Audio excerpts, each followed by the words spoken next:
شروع سے بتائیے کہ یہ کیسے شروع ہوا تھا، یہ کمیونٹیز کے جو مسائل ہیں کیسے گیدر ہونا شروع ہوئی، تاریخ کیا ہے؟ شکریہ آپ کا اور آپ کے ناظرین کا کہ آپ ہمیں وقتاً وقتاً اپنے ریڈیوات میں بلواتے ہیں اور عوامی مسائل پر گفتگو کرنے کا موقع دیتے ہیں۔ 1947 کے بعد جب پاکستان وجود میں آیا تو بہت سے لوگ مائیگریٹ کر کر انڈیا سے پاکستان میں آئے۔ پھر ارلی 60s میں بہت سے ایسے لوگ، اس وقت ویزا کی کوئی شرط نہیں ہوتی تھی، صرف پاسپورٹ لیں، ٹکٹ لیں اور لندن آ جائیں۔ یہ میں ارلی 60s کی بات کر رہا ہوں، 50s میں۔ لیکن تب پاسپورٹ بنوانا بڑا مشکل تھا پاکستان میں۔ پاسپورٹ بنوانا اتنا مشکل تھا کہ جیسے ابھی کسی نے سینٹ کی ٹکٹ لینی ہو یا سینیٹر بننا، اتنا زیادہ مشکل تھا پاسپورٹ بنوانا۔ اور اگر بنتا تھا تو سفارشوں سے بنتا تھا یا تھوڑے سے سماجی طور پر ویل آرگنائز یا ویل اسٹیبلش لوگوں کے پاسپورٹ بنتے تھے، سفارش کے بغیر پاسپورٹ نہیں بنتا تھا۔ پھر جو لوگ پاسپورٹ بنوانے میں کامیاب ہوتے تھے تو وہ موسٹلی بحری جہازوں کے ذریعے یو کے پہنچ جاتے تھے۔ اور جب یہاں پہ یو کے میں شروع میں لوگ آئے تو وہ سب سے زیادہ جو پہلے لوگ آئے ہیں وہ نارتھ کی طرف آئے ہیں، بریڈ فورڈ یا اس سے اوپر گلاسکو والی سائڈ پہ، وہاں پہ فیکٹریز بہت زیادہ تھی تو وہاں پہ لیبر کی کمی تھی، اور اس وقت پوری دنیا میں سب سے زیادہ لیبر جو ہے سستی اور آسانی سے دستیاب ہوتی پاکستان میں۔ پاکستان سے، اور پاکستانی لوگ اس ملک میں آئے ہی پیسہ کمانے کے لیے تھے، اس ملک کو کبھی بھی اپنا گھر بنانے کے لیے نہیں آئے تھے۔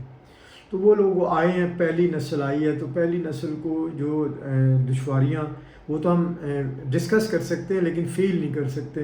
ان کو یہاں پر انگلش سے بالکل وہ ان کا کوئی واسطہ نہیں تھا، حلال گوشت کے، حلال کھانوں کے مسائل تھے، پاکستانی جو خوراک ہوتی ہے، جو ڈشز ہوتی ہیں، ان کے کوئی بھی یہاں پہ اویلیبلٹی نہیں تھی۔ پھر ان کو یہاں پہ ایون اگر کسی کو اپنے نام کا بل آ جاتا تو وہ پڑھنے تک نہیں آتا تھا اس کو، تو پھر خط و خطابت پاکستان بیک ہوم کرنے کے لیے بڑی مشکل ہوتی تھی اس وقت، کیونکہ پاکستان میں یہاں تو فون شاید ہوں گے اس وقت بھی، لیکن پاکستان میں اس وقت ٹیلی کمیونیکیشن اتنی عام نہیں تھی۔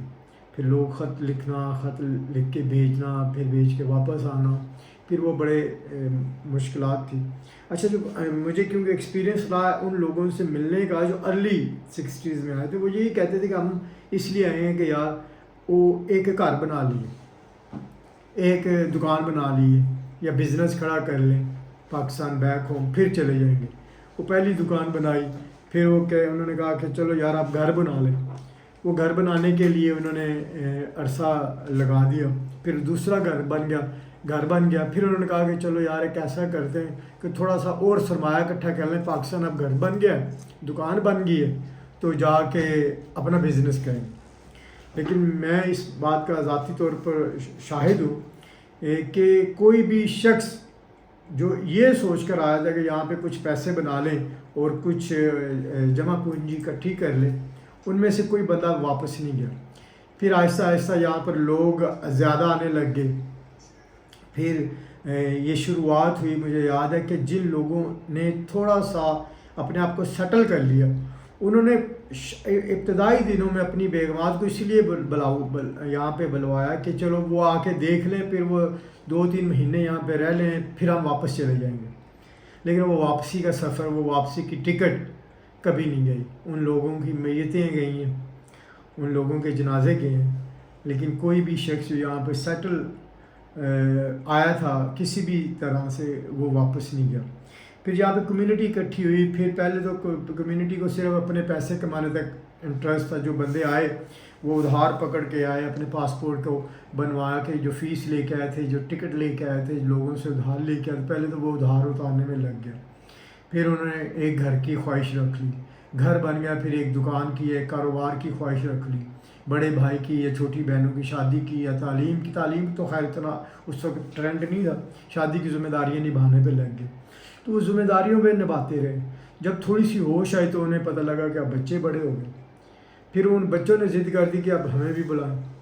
آپ نے تو جو کیا آپ نے اپنے بھائیوں کے لیے، بہنوں کے لیے، خاندان کے لیے کر لیا، اب ہمیں بلائیں.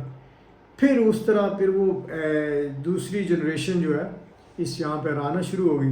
پھر جب یہاں پہ لوگ اکٹھے ہوئے پھر انہوں نے دیکھا کہ ہمیں سب سے پہلے تو ہمیں یہاں پہ کوئی جگہ ایسی ہونی چاہیے جہاں پہ ہم لوگ بیٹھ سکیں، بات کر سکیں. یہاں پہ بتانے والے یہ بتاتے ہیں کہ اکثر ایک ایک کمرے میں 10 لوگ سوتے تھے اور ٹرن لگے ہوتے تھے. لوگ پہلے 5 سو جاتے تھے، وہ اٹھتے تھے تو دوسرے انتظار میں کر رہے ہوتے تھے. اکثر یہ بھی انہوں نے کہا کہ کچن میں بھی لوگوں نے بستر لگائے ہوتے تھے، جو کوریڈور ہوتے تھے گھروں کے وہاں پہ بھی لوگوں نے بستر لگائے ہوتے تھے. اور وہ پر بستر، روم کا تو کنسیپٹ ہی نہیں تھا کہ لوگ روم کرائے پہ لے لیں یا پورا گھر کرائے پہ لے لیں. وہ بستر لیتے تھے کہ ایک بستر 1 پاؤنڈ کا ہے مہینے کا یا 2 پاؤنڈ کا ہے. تو اتنے طرح اس طرح زندگی گزاری. پھر آہستہ آہستہ لوگوں نے یہاں پر اپنی سب سے پہلے عید سے کام شروع ہوا کہ ہم کم سے کم عید کہیں نہ کہیں اکٹھی پڑھیں. برطانیہ کی تاریخ ہے، یہاں پہ ملکہ نور جہاں نے سب سے پہلا ایک مسجد بنوائی تھی، کیا سننے میں آیا. لیکن اس کے بعد جب پاکستانی اکٹھے ہوئے پھر دوسرے مسلمان، پھر ایک اور فلڈ آیا امیگریشنز کا، یوگنڈا سائڈ سے، افریقہ سائڈ سے، کینیا سائڈ سے، جو گجراتی مسلمان تھے، انڈین مسلمان تھے، پاکستانی مسلمان تھے. جب وہ لوگ آئے کہ وہ پہلے اوورسیز میں رہتے تھے اور تھوڑے سے ویل اسٹیبلش تھے اور ایجوکیشن میں وہ پاکستانیوں کے مقابلے میں زیادہ پڑھے لکھے تھے اور وہ پہلے ہی ایک ایسی زندگی گزار رہے تھے جن میں یہاں کے جو بہت سے مسائل ہیں ان کو وہ فیس کر چکے تھے. پھر وہ لوگ آئے تو ان لوگوں نے پاکستانیوں کے ساتھ مل کر پھر یہ بننی شروع ہوئی، یہ کاروبار شروع ہوئے، دکانیں کھولی ہوئے. پھر لوگوں نے آہستہ آہستہ اپنے ٹیسٹ بیچنے شروع کیے. مجھے یاد ہے یہ برسٹل اسٹریٹ مارک ہے، برسٹل کی بڑی مشہور دکان ہے. وہ بتاتے ہیں کہ ان کے والد سب سے پہلے ایک چھابے میں سموسے اور پکوڑے ایسی چیزیں شاید وہ لگا کے بیچتے تھے. ٹھیک. پھر کچھ لوگ ہمیں یہ بھی بتاتے ہیں کہ وہ کھانا بنا کر ڈبوں میں بیچتے تھے جہاں جہاں وہ جاب کرتے تھے. تو اس طرح پھر یہ ٹیک وے کا کنسیپٹ آیا، پھر یہ مارکیٹوں کا کنسیپٹ آیا. پھر ہمارے کچھ لوگ جو مارکیٹ کے بزنس میں، کچھ نہیں زیادہ تر لوگ مارکیٹ کے بزنس میں چلے گئے. اس وقت ٹیکسی کا کنسیپٹ نہیں تھا. جو ہمارے شروع کے لوگ آئے یا تو وہ لیبر کلاس میں فیکٹریوں میں کام کرتے تھے، پھر سڈنلی وہ ٹرانسفر ہوئے ہیں مارکیٹنگ کے بزنس میں. جو مارکیٹیں لگتی تھی سنڈے کو، سیچرڈے کو یا ویکینڈس پہ جو بھی مارکیٹ لگتی، وہاں پہ لوگوں نے کپڑے کا کام شروع کیا کیونکہ یہاں پر پاکستانی کپڑے نہیں ملتے تھے. پھر جب فیملی شروع ہوئی تو پاکستانی فیملیوں کے کپڑے نہیں ملتے تھے. پھر ایسا ایسا مسجدیں بننا شروع ہو گئی یہاں پر. جب میں آیا 2002 میں، اس وقت برسٹل میں تقریباً 5 مساجد تھی، تقریباً، اس سے زیادہ نہیں تھی. پھر میرے سامنے میں نے گرو ہوتی ہوئی دیکھی سومالی کمیونٹی. میرے سامنے یہ آئی اسٹیپلٹن روڈ، جو ادر سائڈ اسٹیپلٹن روڈ ہے برسٹل کا، یہ بالکل ڈیڈ ایریا تھا. یہاں پہ اور سینٹ پول کے حالات کی وجہ سے لوگ وہاں پہ جاتے نہیں تھے. وہاں پہ اتنے زیادہ کلیشز اور اتنی زیادہ لڑائیاں ہوتی تھیں. تو وہاں پہ جب پھر یہ پاکستانی صومالی آئے ہیں برسٹل میں، آپ کہہ لیں کہ 2000 کے قریب، تو اس وقت انہوں نے آ کے، ان کی ایک خوبصورتی یہ تھی، انہوں نے آ کے کونسل کی مدد سے، کونسل نے انہیں مدد بھی کی، انہوں نے فوراً کاروبار کھولے.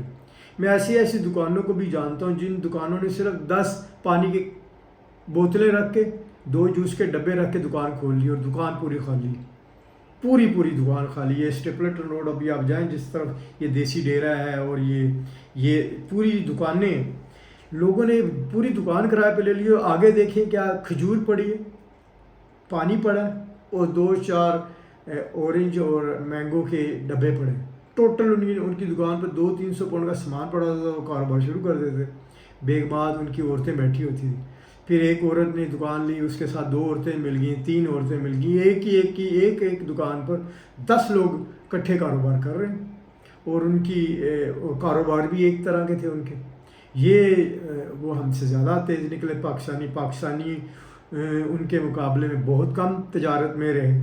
ابھی بھی آپ دیکھ لیں کمپیئر ٹو صومالیز پاکستانی شاپس اتنی زیادہ نہیں. پھر انہوں نے گورنمنٹ نے بھی سپورٹ کی, انہوں نے پھر صومالی کمیونٹی نے اپنے آپ کو بھی بڑا سپورٹ کیا ایک دوسرے کے ساتھ مل کر. انہوں نے ایک دوسرے کو آگے لے کر آئے. ہوگی ان کے برادری میں بھی لیگ پولنگ ہوگی, جیلسی ہوگی, لیکن ایک دوسرے کو پش کرنا, ایک دوسرے کو آگے لے کے آنا, شاید وہ ہم سے زیادہ آگے. شاید اس کی وجہ سے ہے کہ انہوں نے بڑی غربت دیکھی ہے بیک ہوم, انہوں نے بڑی جنگیں دیکھی ہیں, انہوں نے وہاں پر کہہ لیں کہ بھوک کشی دیکھی ہے, نسل کشی دیکھی ہے. تو اس لیے انہوں نے پھر محنت لگا کے اپنے آپ کو یہاں پہ اسٹیبلش کیا. آج وہ پورا روڈ, اس روڈ پہ جہاں پر آپ کو 300 پاؤنڈ میں دکان مل جاتی تھی, آج آپ کو 2500 پاؤنڈ میں بھی اس روڈ پہ دکان نہیں ملتی. اور اس کی بنیادی وجہ یہ ہے کہ جتنے بھی صومالی لوگ تھے انہوں نے بزنس کیا, اور آج وہ بزنس سیٹ ہے. آج اگر فوڈ انڈسٹری میں 5 پاکستانی ہیں تو ان کے مقابلے میں جو 2 صومالی ہیں لیکن وہ زیادہ کامیاب ہیں. وہ دن کا 5-6 ہزار پاؤنڈ سیل کر رہے ہیں, اور وہ انہوں نے اپنا کلچر لے کے آئے ہیں فوڈ میں. وہ کوئی بھی صومالی آپ کو فش اینڈ چپس بیچتا ہوا نہیں دکھے گا. کوئی صومالی آپ کو چکن برگر, چکن ونگز بیچتے ہوئے نہیں دکھے گا. سب سے بڑی کمیونٹی صومالیہ کی ہے نا یہاں پہ, مسلمانوں کی. اگر تو آن پیپر دیکھیں تو وہ پاکستانیوں سے کچھ 100 زیادہ ہیں, کچھ 100, لیکن سب سے بڑی مسلم کمیونٹی جو ہے, یا BNB کمیونٹی آپ لگا لیں, وہ صومالی ہی کمیونٹی ہے. جی, ایک چھوٹا سا وقفہ لیتے ہیں, اس کے بعد حاضر ہوتے ہیں, پھر رانا صاحب سے یہیں سے یہ تاریخ سٹارٹ کریں گے انشاءاللہ.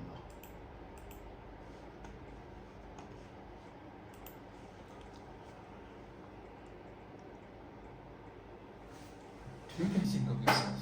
The way you think of yourself is how you have decided, where you have decided to put yourself, where your ranking is. And I want to give you a little hint from the seerah of the Prophet ﷺ how to be so you can lift your self-esteem. Every one of you has been chosen to be born into this world. Allah is the one who decided and chose you.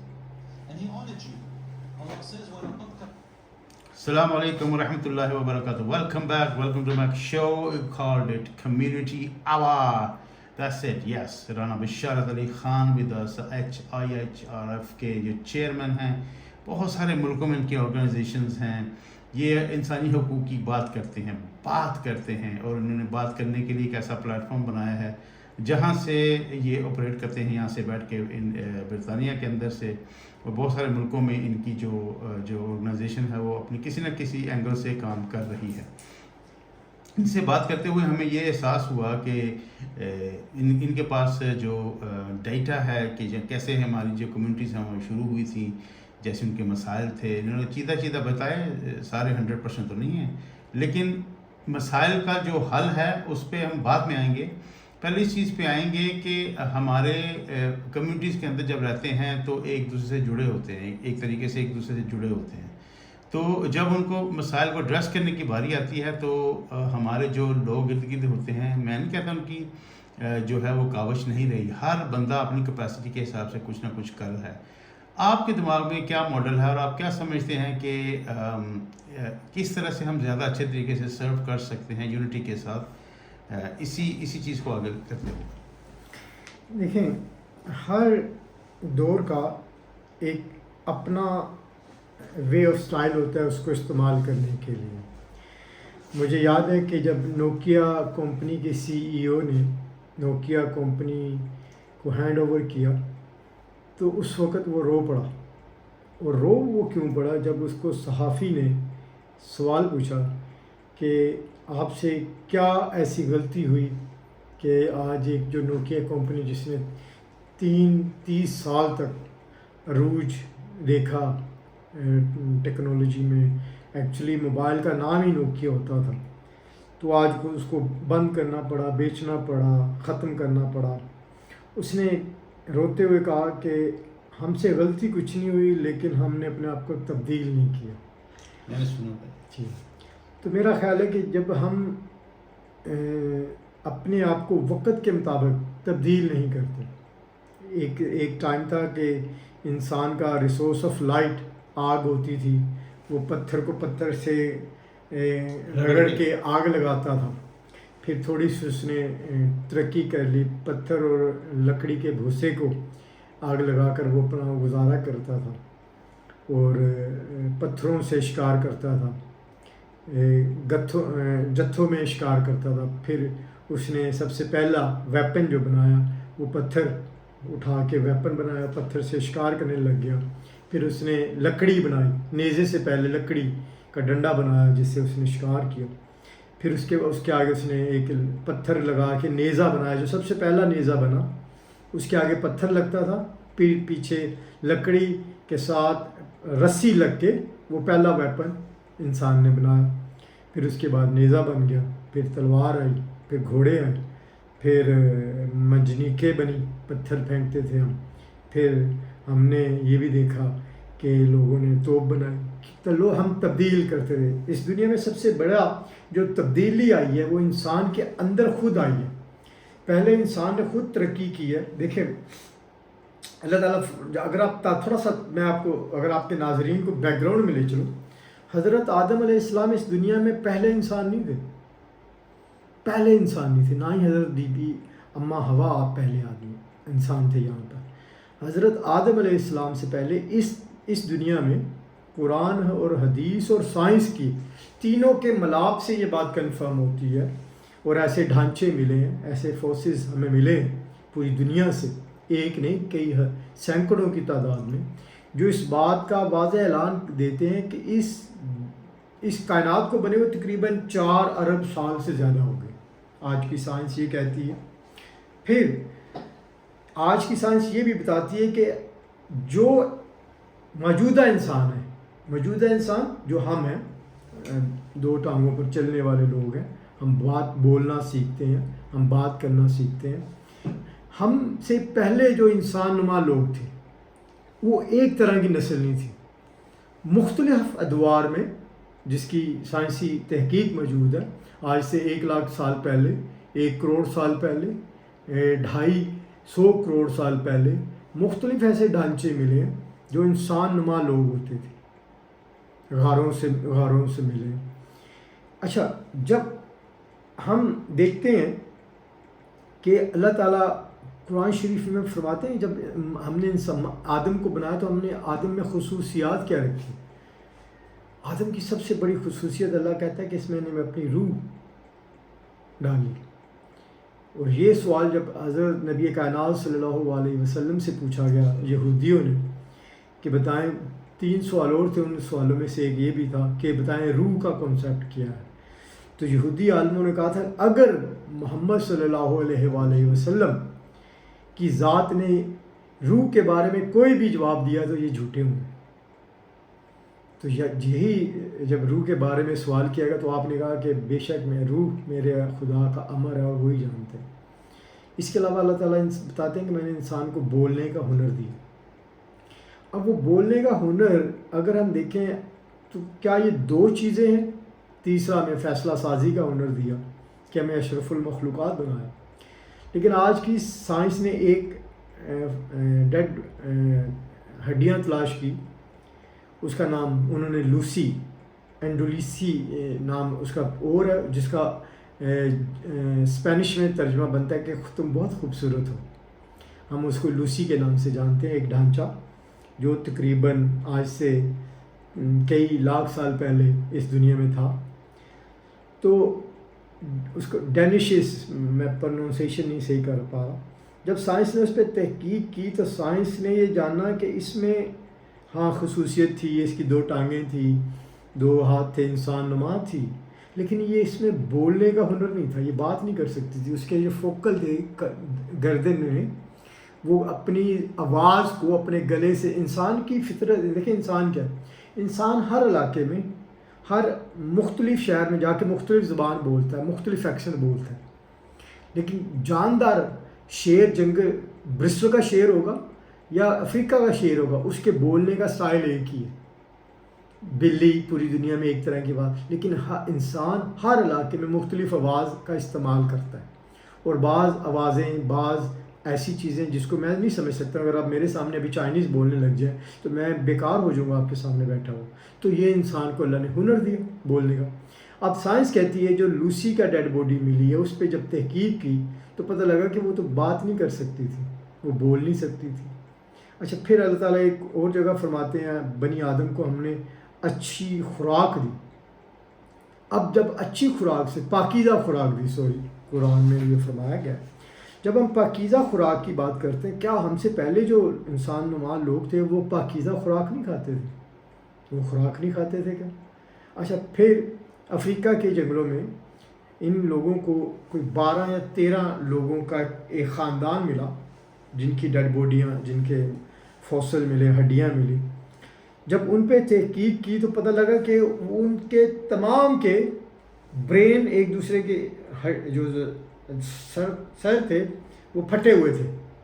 جب تحقیق کی انہوں نے کہا کہ science نے کہا شاید انہوں نے کسی جانور نے حملہ کیا ہو اس لیے ان کے سر پھٹے ہوئے۔ پھر انہوں نے تحقیق کرتے کرتے اس چیز پہ آئے کہ انہوں نے دیکھا کہ جتنے بھی یہ سر پھٹے ہوئے ہیں یہ خاص جگہ سے پھٹے ہوئے ہیں اور یہ ایک دوسرے کا دماغ کھاتے تھے، ایک دوسرے سے لڑتے تھے، اس کا سر پھوڑتے تھے، اس میں سے جو گدا نکلتا تھا، جو بھی چیز تھی وہ کھاتے تھے۔ اب وہ چیز تو پاکیزہ نہیں ہو سکتی، وہ چیز وہ آپس میں کھاتے تھے۔ پھر ایک اور فوسل ملے انہیں جن کے قد بہت بڑے تھے، کوئی 60 فیٹ لمبے تک وہ لوگ تھے۔ اب اس بات کا تو ہمیں جو ریٹن ہسٹری ہے جس کے بارے میں اور آپ جانتے ہیں وہ کوئی تقریباً 15,000 یا زیادہ سے زیادہ 30,000 سال پرانی ہے۔ سائنس کہتی ہے کہ حضرت آدم شاید تقریباً 1,00,000 سال پہلے سے اس دنیا میں نہیں تھے، لیکن جو اسلامک ہسٹری بتاتی ہے، جو ہمیں بائبل سے پتہ لگتا ہے، انجیل سے پتہ لگتا ہے، وہ پتہ لگتا ہے کہ شاید حضرت آدم 30,000 سال کی کم مدت اس مدت میں اس دنیا میں آئے، اس سے پہلے، کیونکہ ہمارے پاس جو ریٹن ہسٹری ہے وہ 3,000 سال پہلے حضرت عیسیٰ علیہ السلام سے 3,000 سال پہلے کی ریٹن اتھینٹک اس ہسٹری ہے۔ 6,000 سال 5,000 سال پہلے چل جائیں احرام مصر کے بارے میں جانتے ہیں۔ پھر اللہ تعالیٰ خود قرآن میں فرماتے ہیں کہ اس کی میں معذرت خواہوں گا، میں ترجمہ اگر پراپر نہ کر سکوں لیکن مفہوم سمجھا دوں گا۔ اللہ تعالیٰ فرماتا ہے تم سے پہلے بھی ایسی قومیں تھیں جو تم سے بہت بہتر تھیں، عقل میں، طاقت میں، ہم نے ان کو تباہ کر دیا۔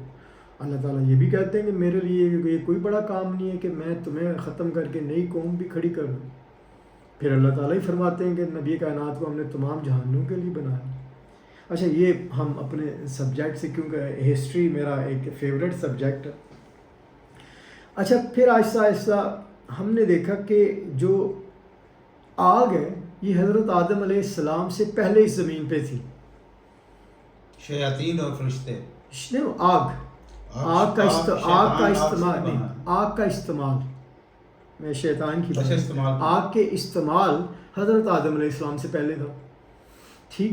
اور پھر یہاں کی سائنس نے ایسے ہتھیار بھی تلاش کیے ہیں، کئی زیادہ، آپ گوگل میں لکھیں، جن کی تاریخ لاکھوں سال پرانی۔